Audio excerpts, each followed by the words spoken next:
Hello everyone. Today we are going to learn about pronouns or kata ganti in bahasa Indonesia.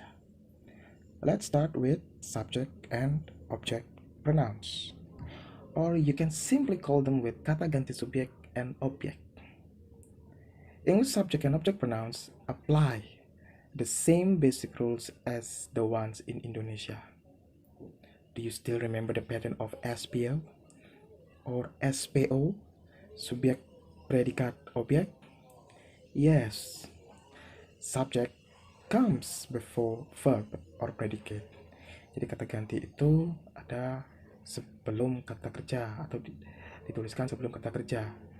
Sedangkan objek itu dituliskan setelah kata kerja. Or you can say object comes after verb. Then what makes English subject and object pronouns different than kata ganti subjek and objek in Indonesia? Well, it's about the form. In Indonesia, you can use saya either as subject like in saya berbicara pada siswa or as object like in siswa mendengarkan saya. The word saya doesn't change, right? It remains the same even you use it as subject or object. Kan tidak berubah dia. Mau dia digunakan sebagai objek dalam kalimat siswa mendengarkan saya, sayanya di belakang, ataupun digunakan sebagai subjek ketika saya berbicara pada siswa, itu sama kan? Sayanya nggak berubah menjadi sayas, apalagi sayang, nggak kan? Tetap.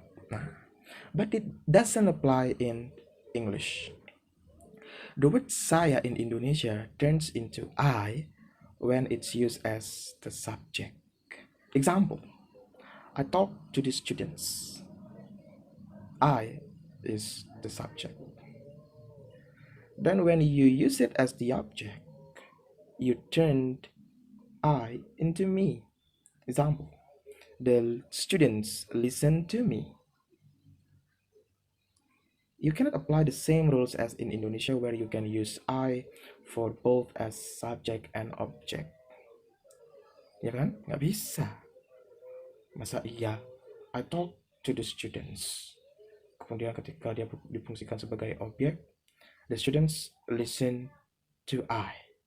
No, no, no. It's totally wrong. Nggak bisa ya kayak gitu ya.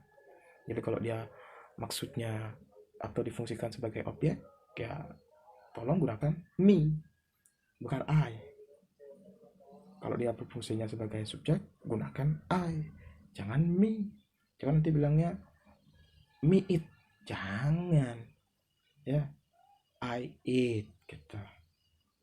Me nya kan bukan subjek, itu maksud saya. Okay,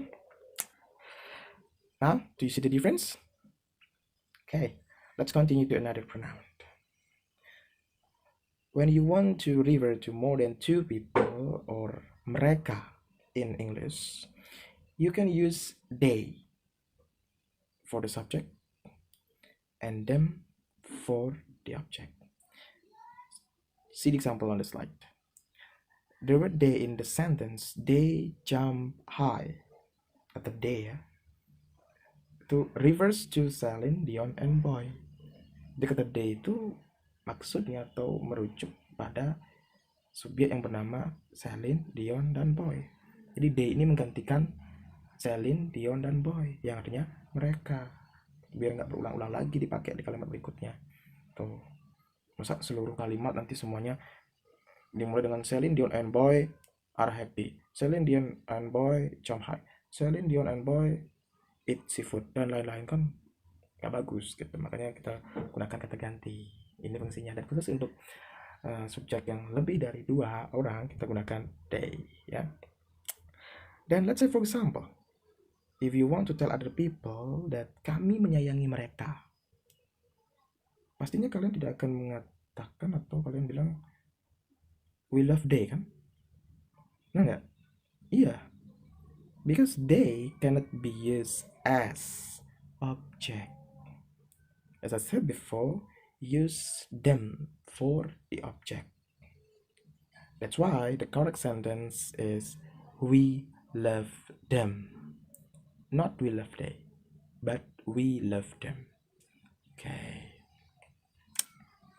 Next, if you want to say kami or kita in English, you can use we as the subject, like in we laugh together.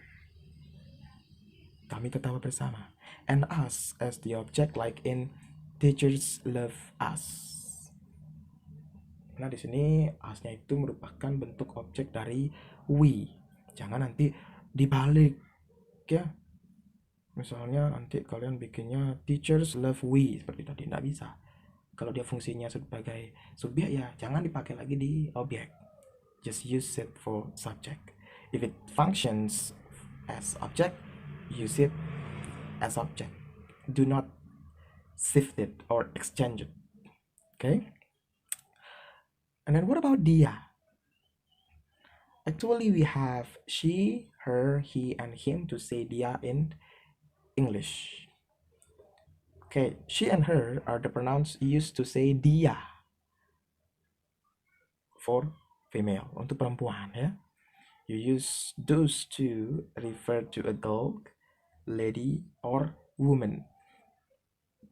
Jadi kalau ada nama cewek, nama perempuan, itu maksud saya, yang berhubungan dengan perempuan, itu nanti kata gantinya adalah she dan her.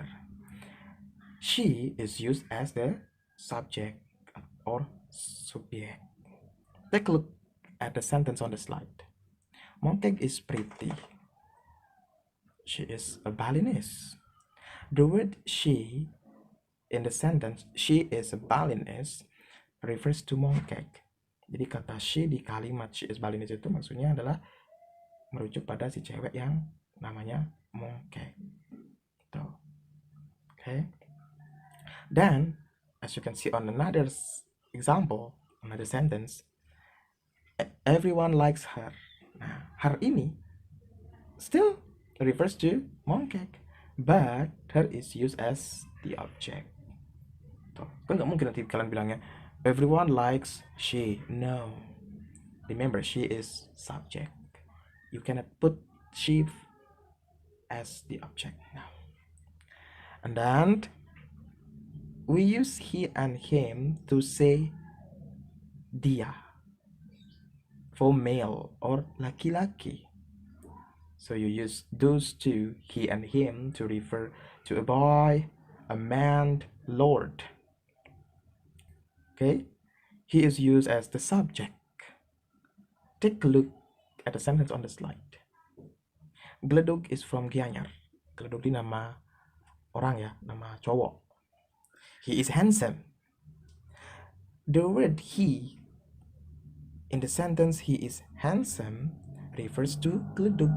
Jadi kata he di kalimat he is handsome itu merujuk pada laki-laki yang namanya Gledog. And on another sentence you can see a sentence, girls like him. Who is him?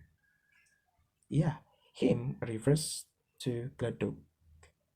Jadi masih dia maksudnya him itu adalah si Gledog itu sendiri, but it's used as the object. Nggak mungkin nanti girls like he. That's wrong ya.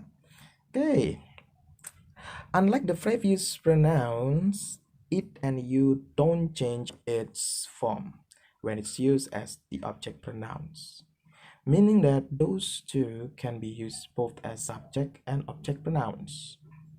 Jadi dia tidak berubah sama sekali bentuknya, baik ketika digunakan sebagai kata ganti subjek ataupun objek ya.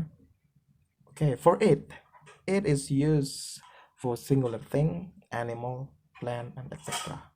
Jadi fungsinya itu untuk merujuk atau menggantikan kata benda tunggal, baik itu hewan, tumbuhan, atau objek-objek lainnya yang penting jumlahnya satu ya. Look at the sentence on the slide. Lihat contohnya ya. Rhino is a wild animal. It's gray and big. Jadi kalau ditanya, it itu maksudnya apa? Siapa yang dimaksud oleh it? It refers to the rhino. Jadi dia ada fungsinya sebagai subjek di sini. Dia menggantikan kata rhino. Tuh. Dan in the sentence people hunted it still refers to the rhino. Kata it itu masih yang dimaksudkan adalah si rhino itu sendiri. Orang-orang memburunya, gitu ya. Nyanyinya siapa? Nyanyi ini siapa? Ya si rhino, si badak. Gitu. Tapi it-nya ini difungsikan sebagai atau berfungsi sebagai objek dan letaknya di belakang. Does it change the form? No, the form still the same. Whether it's used as subject or object, they are the same. Okay, and then last but not least, you can use you to say kamu or kalian in English. As you can see, examples on slide, whether used as the subject or object, the word you doesn't change at all. Coba lihat kalimatnya. Kalau yang pertama itu you-nya sebagai subjek, you complete me. Kemudian kalimat yang kedua, you-nya sebagai objek, I miss you. Does it change? No, they don't change. Mau you-nya di awal, mau you-nya di akhir, dia nggak berubah sama sekali. Tetap nggak menjadi yul, nggak menjadi yun atau apa yuni, nggak. Tetap dia sama. Okay? Well, that's for subject and object pronouns. If you have any question, you can share it into the comment section below, or you can deliver it to our discussion. Okay, thank you for your attention. I'll see you on the next lesson.